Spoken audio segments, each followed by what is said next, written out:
Bonjour et bienvenue dans la deuxième vidéo du sac à main. Cette fois-ci, j'aimerais bien arriver à un instant zen, un instant T. Dans la vie d'aujourd'hui, on passe notre temps à courir, on a toujours un appel, quelque chose à faire. Il faut toujours qu'on ait quelque chose, qu'on soit en train de réfléchir pour les autres, pour soi, de nos objectifs, de nos projets. Et au final, les moments où on peut se dire, tiens, cet instant où je bois mon thé, c'est juste un moment calme où je bois mon thé. Et ben, ce genre d'instant n'arrive, pour ainsi dire, très rarement, voire je pense jamais. Voilà pourquoi je voulais faire cette vidéo, parce que, à défaut de forcément arriver à le faire comme ça, en toute conscience, se dire un moment, tiens, si je me posais pour que tout aille bien, faire le point sur ma vie et me détendre devant un thé. En fait, faire le point sur sa vie, je suis pas sûre que ce soit une source de détente, je sais pas ce que je suis en train de dire, mais si, je sais, je suis en train de dire des bêtises. Tout ça pour dire, on va prendre cette fois-ci un thé ensemble. Je le prends avec vous, il est là, c'est un thé à la rose. Et du coup, je vous propose de vous asseoir devant cette vidéo avec un bon thé et de prendre le temps de souffler un peu.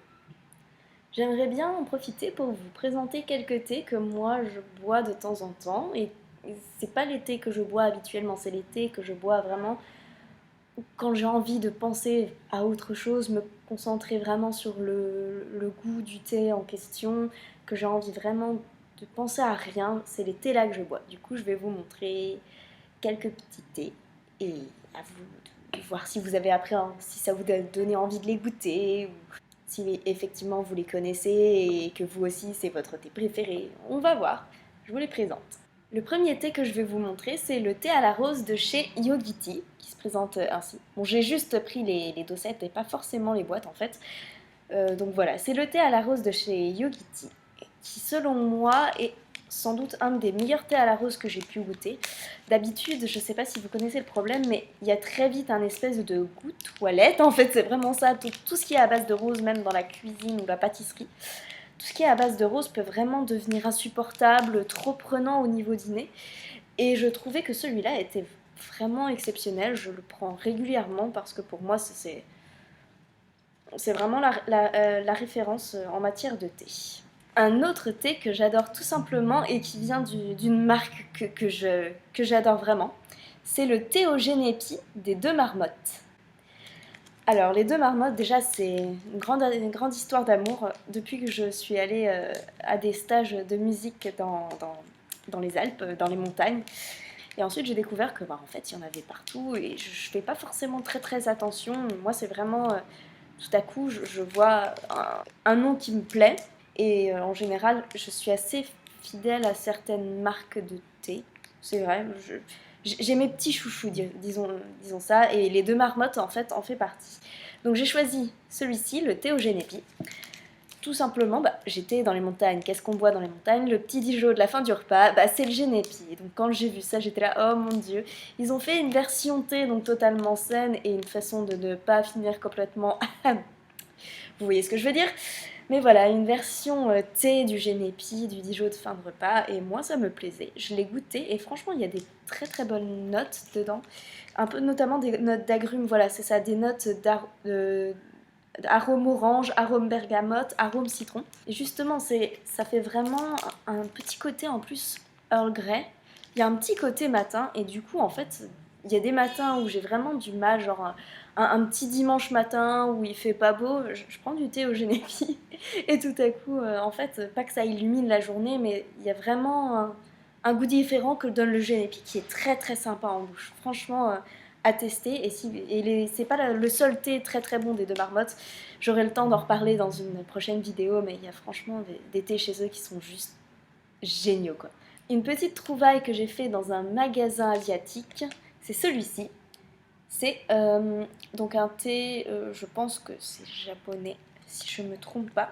Je crois que c'est des katakana, kanji, hiragana, un petit peu tout ça, mais je pense vraiment que c'est un thé japonais que j'ai trouvé donc dans une toute petite boutique asiatique dans un coin où je comprenais pas trop ce qui était marqué dessus et j'ai retourné la boîte et en fait c'était écrit en anglais.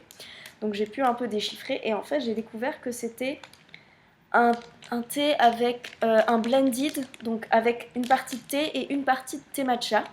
Donc une partie de thé vert normal, une partie de thé vert matcha. Et franchement, au niveau du goût, c'est assez doux. Et à défaut de savoir exactement quelle marque c'est, si jamais vous avez l'occasion de tomber sur une boîte dont les écritures ça ressemble à ça, franchement goûtez-le. Moi c'est si vous aimez l'esprit japonais, franchement c'est ce qui s'en rapproche le plus et c'est vraiment délicieux. Vous avez vraiment l'impression de voyager au Japon au moment où vous le buvez. Ici je vais vous présenter un thé en boîte, cette fois-ci plus en sachet.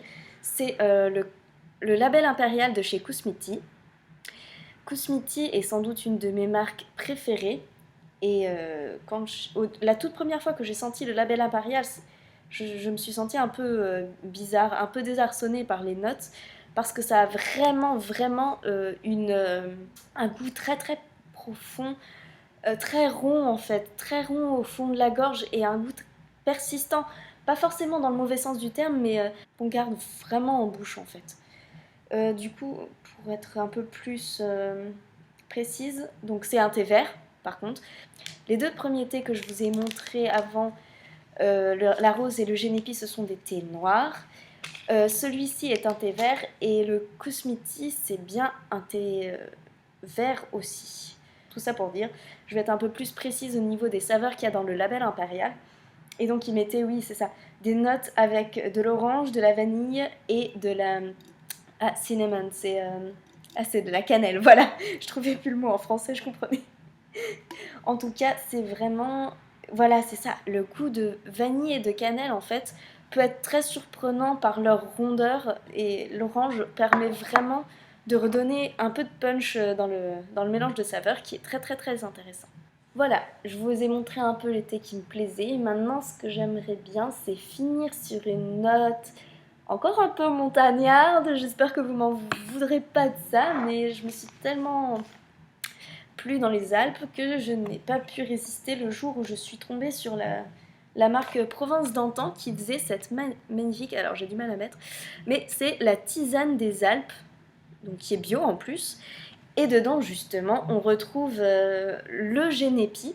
Donc, je sais pas si vous voyez sur la photo, mais juste à côté de l'espèce de chamois, il y a les petites fleurs jaunes. En fait, ces fleurs jaunes, ce sont les fleurs de génépi. Et donc là, ici, c'est pas en forme de thé, mais en forme d'infusion. Donc le soir, quand vous avez vraiment du mal à dormir, je trouve que c'est une tisane très apaisante, bio en plus. Pour moi, c'est une très belle découverte que j'avais fait. Et maintenant, quand j'arrive pas à m'endormir le soir, plutôt que prendre forcément d'autres tisanes un peu plus simples, et ben je préfère prendre ma tisane des Alpes avec un goût de génépi dedans. Ça sort de l'ordinaire et ça fait du bien de se poser juste devant ce thé dont on n'a pas forcément l'habitude et puis qui nous emmène dans une autre partie de la France si on n'est pas des Alpes. Du coup, cette vidéo va s'arrêter ici. J'espère que ça aura été un moment agréable, relaxant, qui parlait d'autre chose pour vous et que vous avez pu vous retrouver avec votre thé tranquillement. N'hésitez pas à mettre des pouces bleus si vous avez aimé, à vous abonner à la chaîne si vous avez envie, si ça vous a plu. Et je vous dis à très bientôt. Bye bye!